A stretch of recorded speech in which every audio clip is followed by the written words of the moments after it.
Hello everybody and welcome back to the Fortress of Solitude. Today we're going to be talking about Absolute Superman issue 14 by Jason Aaron, Rafa Sandoval and Ulysses Areola. Superman's battle for Kansas comes to an explosive end this issue as Kal awakens in a purple field, finding Krypto is alive and well. Sitting up, he finds his dog isn't the only one there, seeing his parents are in the field as well, telling him it's time for him to come home. Kal, however, isn't really home. He's just currently fighting Ra's al Ghul, finding his mouth is filling with blood and a red-hot blade is piercing his body. He knows that he is doing what all of Krypton have done before him, which is dying. In Smallville, Ra's stabs Superman with his kryptonite sword, telling the young hero that he said he would kneel before him. The brutality of Ra's is so interesting since it's just a complete opposite of what Ra's usually is. Yeah, the Prime Ra's has spouts of anger, but usually he's, very calm, collected, kind of regal. This Ra's is just a wrecking ball of hate and anger and has the size to match. He's bordering on the size of the absolute Batman, maybe even just a little bit bigger. He's a great physical, solid representation of everything wrong with this world. Ra's tells Superman to rise up as the world's redeemer and sweep across the world like a deluge. He stomps on Kal's head, demanding that he recognize him as his loving father. Kal spits blood in his face, and thanks to his powers, the blood actually burns Ra's cheek. He tells the villain that if there is a god, it ain't Ra's. Angered at his insolence, Ra's runs the sword through Superman's hand, pinning him to the ground, as he tells the boy that he sees how he is struggling to suppress his rage, and he doesn't want him to do that anymore. He tells Superman that the people are sheep, and a meek child from Kansas cannot save them, but the enraged scion of a dead alien world could.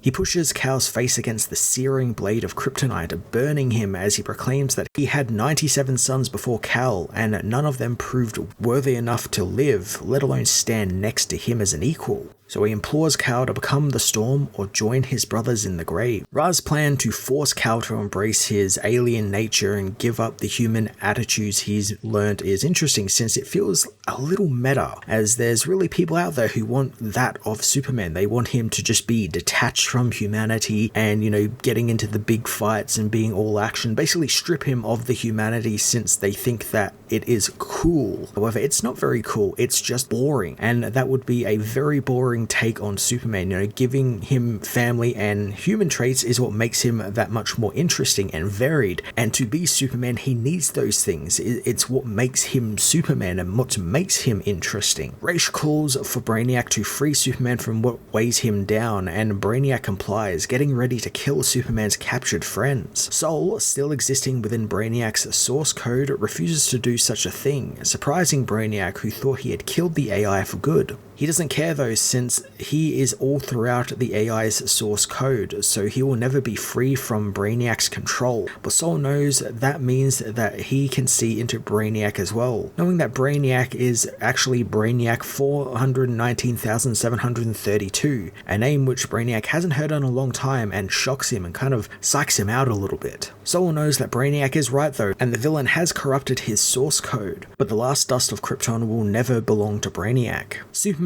wants Sol to stop, but the intelligence says goodbye to his brother, disabling his processes and deleting the operating systems marked Sentinel of Luminance. Man, I'm really sad that Sol is gone. I adored how Aaron made this object, this thing that Superman always has, into a fully fledged character. Compelling character at that, and one I was sure was going to stick around in some form, maybe become a character on itself, which it looked like it was starting to form. Like maybe it could become a version of like the Eradicator or something. I get why it had to go though. It was basically training wheels for Superman. It was like, like Goku's weighted gi or something, and Superman taking that off means he can now reach his full potential on his own. Angered by his brother's death, Superman rips the kryptonite sword from his hand, something which pleases Ra's, who thinks he's becoming freer by the deaths of his friends. He begins calling Superman Kal Al Ghul, wanting him to release his anger on him. Kal begins talking in Kryptonese, telling Ra's that Kal-El of Krypton is already dead. He unleashes a huge blast of heat vision, which disrupts Brainiac's hold on the crystals, allowing Lois and the others to evacuate the tunnels. Jimmy tries to contact Sol, but finds the red dust around them is inactive and all but dead. The Peacemakers get ready to move in on the town, but Talia stops them, wanting to stop since Ra's doesn't need any of their help. Instead, they can just pray to the Omega for the end of the Sin of Hope and for the end of Superman.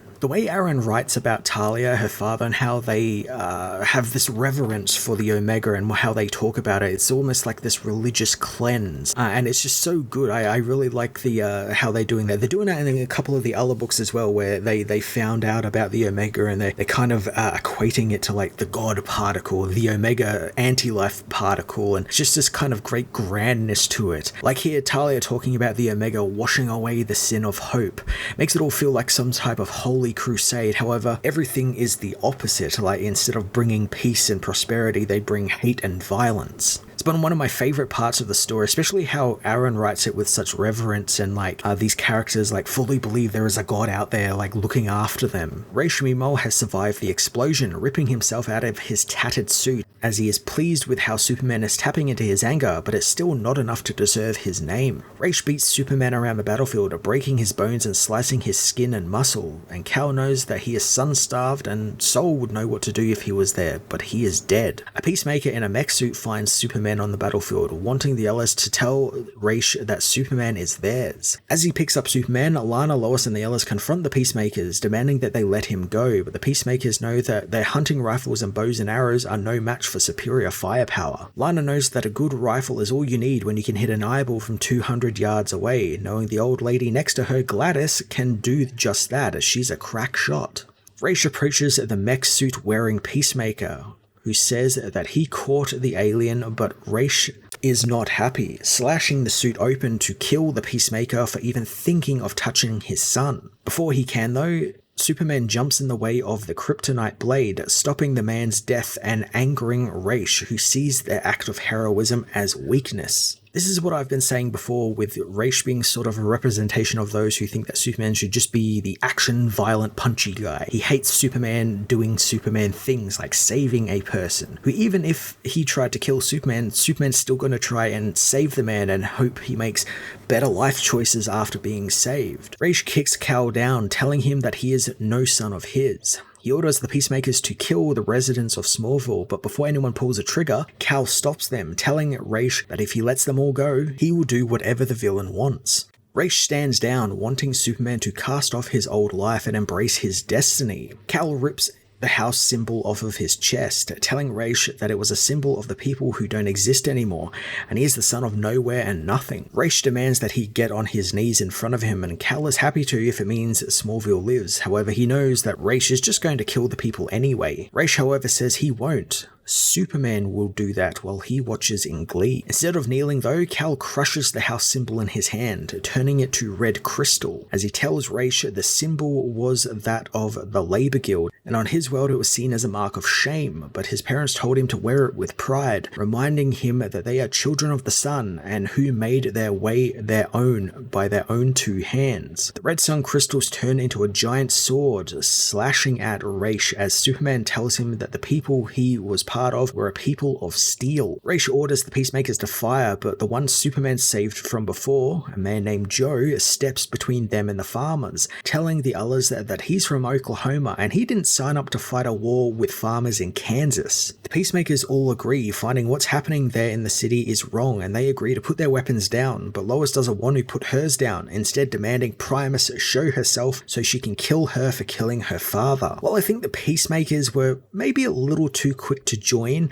I can understand maybe a couple, and maybe there might be some holdouts like some other people who like what Chris Smith was doing. I get the idea behind it, and I love that it happened directly because of Superman's heroic actions, because he saved that one guy, he inspired him to do good and stop violence, and it worked. It's showing Superman's effect on the world. Also, Lois not giving a fuck about any of that and just wanting Talia's head is hilarious. That's pretty cool. You ain't gonna stop Lois from doing anything. And I guess this probably sets up like her own villain as well. Talia is going to be, I guess, a Lois villain in this run. Raish meanwhile finds Kal to be tenacious, but he's been killing men for 500 years, noting how Kal doesn't even know how to wield his sword. Superman knows he doesn't know how to do that, but he knows how to fly as he leaps into the air, slashing Raish with the sword. As Raish and Superman charge at one another, Kal finds himself back in the dream world with his parents and Krypto, finding that they are in the Redlands, a place he never thought he would see again. Kal knows what this place is, telling his parents that he is ready to go with them, missing them so much. He runs to his parents, giving them and Krypto a big hug as they tell him that they miss him terribly as well. But they begin to disappear into red dust, telling Kal that he is actually already home and he doesn't need to come with them. I see this as Kal being told to kind of let go of his alien side, or at least, stop focusing on it completely. He's now part of another world and has to embrace that and be both a person and a hero. He needs that dual identity almost.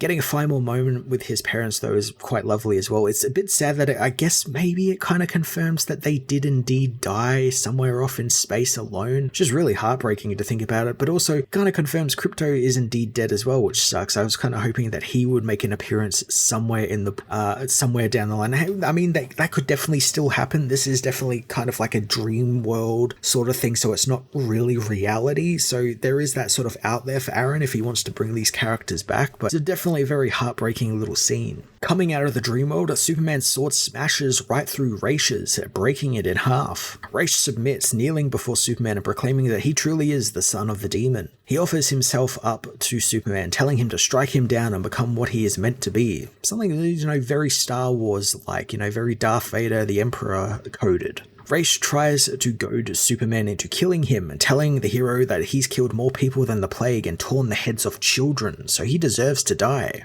Anger bubbles up in Superman as he readies his sword, but the death blow never comes. Superman later takes Raish to Pakistan, dumping the captured villain onto the floor amongst the people and telling them that he is responsible for the murder of 23 people in the city streets, and his name is Ra's al Ghul, and they must allow him to stand trial for his crimes. The whole sequence got a huge smile out of me. Raish tried everything to get Superman to break his one rule and actually kill in anger, but no matter what he did, Superman never gave in, and that just makes me so happy. He never once gave in to the darkness of the absolute universe and is actually standing up against it. As I said earlier on in the issue, as well as countless other times, I find Superman resorting to killing or having to use an use of violence to get his way is boring. It's easy to write that sort of stuff for the character, and it actually takes talent and time to write him with the no-kill rule intact and find ways to work with it and work around it and kind of work that into the story. It takes a lot of effort to do that, and Aaron is putting in that effort. The people thank Kal, asking who they have to thank, but upon touching his chest, Kal finds his symbol is no longer there, meaning he doesn't really know who he is now, not without Soul or his heritage. Weeks later in Smallville, the town is already fixing itself up, and thanks to Lois and Jimmy's broadcasts, the world is finally learning what Lazarus did to the town. Reporters flooded the streets, covering the destruction and rebuild effort. Kal knows that Talia slipped away during the battle, but her father's company is in ruins, while Raish is in a Pakistani prison charged with a very long list of crimes. Hiding in a hood, Kal returns to the streets where he gathered up every speck of sunstone crystal, and while the cape still functions, it is just a lifeless machine now, with Soul gone for good. This is a neat little tie-up to all of the Lazarus stuff, making sure that Lazarus has been destroyed. It still could come back with Talia, putting a full stop on all of that stuff right now before we move on to the next arc. And it keeps stuff vaguely opening. We got, Lois is probably going to have the villain in Talia and have to deal with her since she needs to get revenge for her father, and maybe even Superman might help her work through that and make her realize that revenge is not the answer. The confirmation Kal still has the cape sans Soul is interesting, since I would sure that would be just fully gone and he would need a more traditional cloth cape or something. And maybe that's what it will become, since it is just kind of an inanimate object now. But there's lots of little fun seeds here for issues down the line that I can't wait to see come to fruition. Kal meanwhile knows that he's been hiding out there for too long and he can't stay away forever, so he heads to the Smallville Senior Living Facility, asking a nurse about Martha Kent. The nurse brings bad news, revealing that the night before, Martha died peacefully in her sleep. She notes how Martha seemed very clear in the head all of a sudden in the last couple of weeks, knowing exactly what she needed to do in her final days, so she kept herself busy by making something, since she knew that someone was coming and she was excited to see them. Kal is surprised that Martha could tell that he was coming, knowing that when he came to see her before, she didn't seem to recognize him. The nurse says that dementia is cruel and memories would come and go, and while some are lost forever, Martha never forgot her late husband Jonathan or about their son. The nurse gives Cal a box, saying that Martha wanted him to have this, and it's what she had been working on the last few weeks, and while she didn't quite finish it, she said that her son would know what it meant.